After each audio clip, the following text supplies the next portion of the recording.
Neçə? 18, 28, 17 yaşınız tamam olur. 25. Ha, 25 yaş tamam olur. Hansı yaşından asılı olmayaraq mən dostlar tapıram.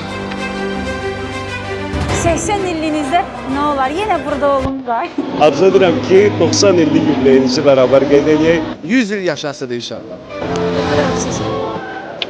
Çox ürəkdən təbrik edirəm.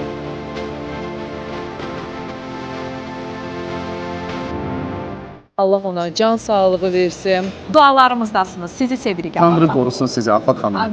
Nə arzuları varsa yerinə yetsin. Genetik bir istedadın davamıdır Afaq xanım. Sizin kimi sənətkar çıraqla da tapılmaz. Təkrarsızdır o.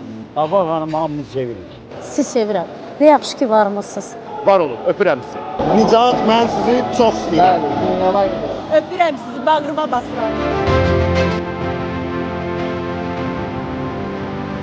Öpürük səni. Çox sevirik. Yanımızda. Afaq xanım, ad gününüz mübarək olsun.